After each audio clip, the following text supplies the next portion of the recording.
بسم الله الرحمن الرحيم. habeen wanaagsan daawadayaal ku soo dhawaada wararka caawa ee telefishinka HBN.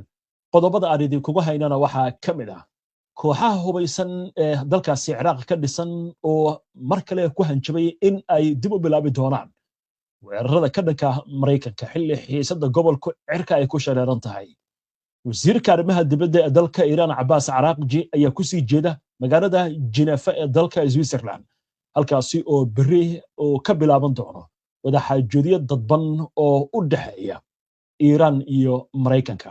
arrimaha nuclearka la isku hayo ayaa laga wada hadli doonaa. ra'iisul wasaaraha Israa'iil Benjamin Netanyahu oo gordhowta ku soo dhaweeyay dhigiisa Hindiya baarlamaanka Israa'iil ayaa waxa uu sheegay in labada dhinac ay dhisi doonaan isbahaysi sida hadalka uu dhigay la dagaalama xag jirka Sunniyiinta. ururka xuquuqda saxafiyiinta u dooda ee CPJ ayaa warbixin cusub oo uu soo saaray maanta waxa uu ku sheegay in sanadkii la soo dhaafay 2025 129 saxafi caalamka lagu dilay 3/2 Israa'iil ayaa mas'uul ka ah dilkaasi sida ururka uu sheegayo. ra'iisul wasaaraha dalka Jarmalka ayaa wadahadalo kula leh dalka Shiinaha madaxweyne Xi Jinping waa hogaamiyihii ugu dambeeyay ee reer galbeed ah oo in ka yar 3 bilood booqanaya waddanka Shiinaha. dhammaan wararkan iyo qodobo kale oo faahfaahsan iyo wixii warah ee soo kordha intaynu hawada ku jirno ayaan idinkugu soo gudbinaynaa barnaamijka wararka caawa. maxamed cabdi oo wararkan isku soo duway ayaa qadka ku jira. maxamed, aan ku bilowno qodobada wararka ugu waaweyn. ururada hubaysan ee waddanka Ciraaq ayaa ku hanjabay inay weeraradii ka dhanka ahaa Mareykanka ay qaadi doonaan haddii Mareykanka uu ciidamadiisa kala bixi waayo waddanka Ciraaq. bayaankan ayaa waxa ay ugu sheegeen ururada dowladda Mareykanka inay ka cajiidayso inay ciidamadeeda la baxdo isla markaasna aynan meel marinin ballanqaadyadii dhammaan ee hore u samaysay, isla markaasna ay qaadatay wax tilaabo aanay qaadin ay ku meel marinayso heshiisyadii xusuusinta ahaa lagu heshiiyey ee lala galay xukuumadda Ciraaq in ciidamada ajnabiga oo dhan ay ciidamadooda kala baxaan waddanka Ciraaq, dhulkiisa iyo hawadiisa.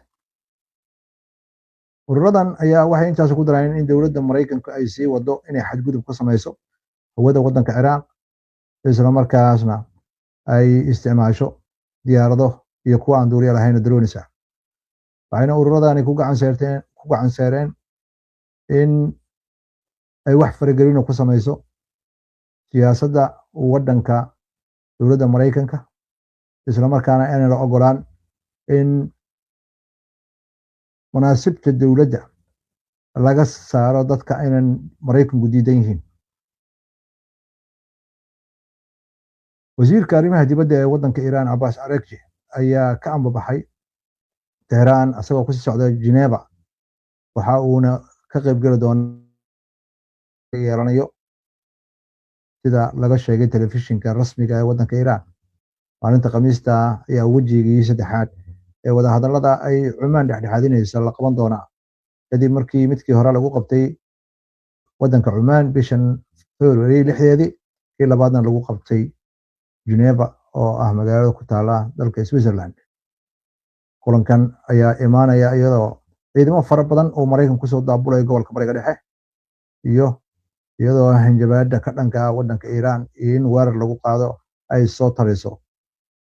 haddii wadahadallada diblomaasiyadda ay dhicisoobaan.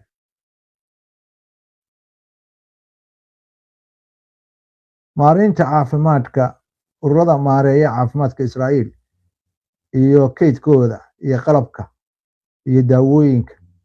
iyo goobaha shaybaarada ah ayaa sheegaya in 60% in 60 maalmood kaliya ay ku filan yihiin in ay waddanka caafimaadkiisa ka shaqeeyaan haddii Iran ay bilowdo weerar ka dhana Israa'iil, sida lagu sheegay bar la yiraahdo Nyant oo xukuumaddu ay leedahay. haddii colaadda u dhaxaysa Israa'iil iyo Iran ay bilaabato, lacagaha aan hayno oo dhan ayaa dhammaanaya, waxayna sheegeen dhakhaatiirta iyo xarumaha lagu taageero haweenka uurka leh iyo goobaha laga waco kalkaaliyaasha caafimaadka iyo baabuurta gurmadka degdega kulligood waxaa iyo haddii ay dhacdo in loo baahdo dad in la daadgureeyo oo taleefano ay soo diraan waxay noqonaysaa hawshaasi inay qabtaan dadka ka shaqeeya u gargaarka dadweynaha si dadkaasi cabsida iyo shaska iyo looga caawiyo. Ra'iisul wasaaraha India Narendra Modi ayaa booqasho 2 maalmood uga bilaabatay waddanka Israa'iil wuxuuna kulan la leeyahay ra'iisul wasaaraha Israa'iil Benjamin Netanyahu ay ka wada xaajoon doonaan xiriirka labada dhinac iyo arrimaha gobolka. Waxaan wadaagaynaa buu yiri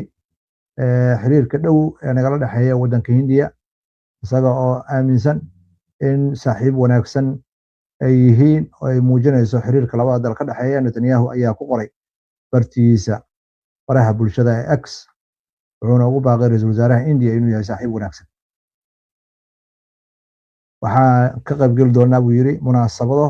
soo dhaweyn oo lagu qabanayo baarlamaanka, booqasho oo ku tegi doono magaalada Qudus iyo inuu marti u noqon doono ra'iisul wasaaraha Hindiya badana ay la wadaagi doono ra'iisul wasaaraha Israa'iil Netanyahu. Ra'iisul wasaaraha Israa'iil ayaa sheegay in ay qaban doonaan kulamo iyo kooxo kala duwan oo dhinacyada ah oo saxiixi doona heshiisyo fara badan oo xagga dhaqaalaha, amniga, diblomaasiyadda looga gol leeyahay in la xoojiyo xiriirka ka dhexeeya labadan dal ee gaarka ah. Wararka caalamkana waxaa ka mid ah madaxweynaha Shiinaha Xi Jinping iyo chancellarka Jarmalka Friedrich Merz ayaa labadaba sheegay inay ka go'an tahay in ay xiriirka dhaqaale ay leeyihiin labada dal aad looga shaqeeyo iyadoo hogaamiyaha waddanka Jarmalka uu ka qaybgalayay munaasabad lagu qabtay waddanka Shiinaha. Inta kulankaasi uu Merz joogay magaalada Beijing ayaa waxa uu booqday goobaha ganacsiga iyo xiriirka ganacsiga in laga shaqeeyo in iskaashiga labada dhinac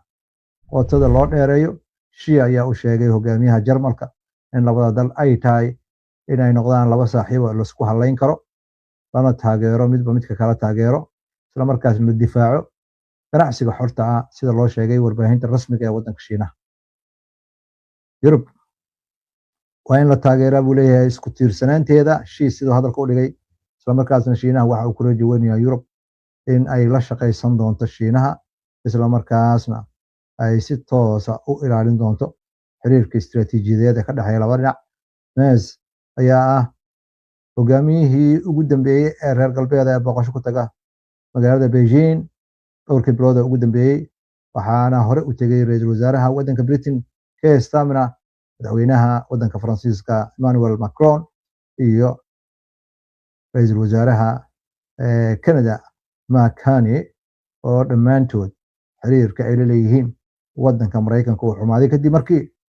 lagu soo rogay canshuur aad u fara badan ganacsigii ay Maraykanka la lahaayeen. Guddiga difaaca suxufiyiinta CPG la yiraahdo ayaa ku dhawaaqay in 129 suxufi iyo shaqaalaha warfideenada lagu dilay caalamka oo dhan sanadkii 2025 taasoo ka dhigaysa midii ugu tirada badnayd. Ururka ayaa ku eedeynaya Israa'iil in markii suxufiyiintaas 3 loo qaybiyo 2 qaybood in dilkooda ay mas'uul ka tahay. Waxaa sidoo kale la sheegay in sanadkii xiga ay dhimashada dadka suxufiyiinta ay aad u sii kordhayso. Dhimashada ugu badanna ilaa inta guddigan la aasaasay ee macluumaad ururinta ay bilaabatay ayay ahayd 30 sano ka hor. Waxayna ku waramaysaa guddigan wuxuu ku waramayaa in ka badan 3 meelood dadka dhintay 2025 ay ku dhacday dagaal ama colaad hubeysan. In ka badan 60% oo 86 suxufi ah waxaa dilay Israa'iil 2025. Falastiiniinta ka shaqeynayay u badan suxufiyiintaas la dilay Falastiiniinta ka shaqeynaya marinka Gaza. Suxufiyiinta ayaa loo dilaa si aanan hore caadi u ahayn marka la fiiriyo macluumaadka sida uu muhiim u yahay iyo guddigan agaasimihiisa oo sheegaya in ay khatar ku jiraan suxufiyiinta oo dhan markii ay ka shaqaynayaan wararka sida ay gabadhaas hadalku dhigtay. waa tahay maxamed aad baad u mahadsan tahay daawadayaashuna ay mahadsan yihiin mar kale ayaan soo dhoweynaynaa daawadayaal waxaan u gudbaynaa falanqaynta wararka iyo wixii warar ee degdega soo kordhaha yeeshay maxamed aan ku bilowno dignitan ka soo yeertay kooxaha hubaysan ee ciraaqa ku sugan dhowrkii maalmood ugu dambeeyey waxay soo bandhigayeen godad dhulka hoostiisa oo gantaalo waaweyn ay ka buuxaan islamarkaasna qalab ciidan bay soo bandhigayeen dignitan ka soo yeertay maxay uga macno tahay maraykanka oo xaaladdu ay dhici kar dagaal inuu ku qaado iiraan kooxahan hubaysan waa badan yihiin kulligood waxay isku raacsan yihiin maraykanka inuu waddanka ciraaq ka baxo maraykanka ciraaq ilaa iyo intii dagaalkii 2003 laga soo bilaabo awooddii faraha badneed ee maraykan meesha ku jooga jira kuma jooga ciidamada kooban baa jooga xukuumaddan ugula shaqeeya laakiin hadda baryahan dambe oo dhan waxay soo taraysay in hanjabaad ay ka imaanaysa kooxahani oo gacan saar leh sida hadalka loo dhigayo iiraaniyiinta waxaana muuqata maraykanka inuu ka cagajiidayo inuu ka baxo ciidan badan ma joogaan ciidanka yar ee jooga inay ka baxaan ayuu diidan yahay laakiin sida muuqata haddii maraykanka uu dagaal galayo ciidankaasi inay meesha sii joogayaan uma eka sababtoo ah bay'ada ayaa ah bay'ad aad looga taageersan yahay waddanka iiraan waa gartay waa yahay aan eegno markaan wadahadallada beri la filayo madaxweynaha maraykanka dabcan barnaamij baynu ka samaynay caawa soo geli doona falanqaynta laakiin hadalkiisa markii hore wuxuu ahaa nuclear-ka iiraan laakiin wuxuu ku soo diray arrinta gantaalada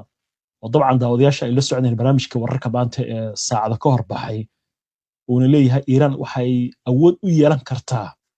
in gantaaladooda ay soo gaaraan maraykanka iyo yurub iyo saldhigyada maraykanka gobolka bariga dhexe ku yaala ma la oran karaa tani waa qiilkii ugu dambeeyey ee Trump uu ku xalaalaysan karo dagaal uu ku qaado oo lagu macnaynayo sida khibrada hadalka ay u dhigayso dagaal qariska tuurnimo oo ka dhan ah iiraan su-aashaas waa dhinacyo badan tahay dagaalka qariska tuurnimada meel ii dhig gadaal aan uga soo noqonaynaa kulankan la filayo waxa weeye iiraan hore ayay u sheegtay dhowr goor ayay ku celcelisay waxa weeye kulankan dhacaya waxa laga hadlayaa oo keliya oo miiska saaran marka dhinaca iiraan laga fiiriyo waxa weeye arrinta la xiriirta nuclearka heshiis ma laga gaari karaa ma laga gaari karo faahfaahinta la xiriirta labada dhinac aaraha inay isu keenaan ayaa laisku ogaa dhinaca iiraan aarahdeeda ay soo gudbinaysaa dhinaca maraykanka aarahdii uu soo gudbiyey waa lagu diiday oo waa la diiday iiraan waa diiday in xataa warqadii la qaado oo la akhriyo xataa la diiday waxaa ku hartay tan la xiriirta maraykanka inuu qiil ka dhiganayo inuu dagaal qaado hogaamiyaha ruuxiga mar hore ayuu sheegay maraykanka wax kasta uu sameeyo ma aamini karnu yiri mana la aamini karo heshiiskii 2015 ay wadamadii shanta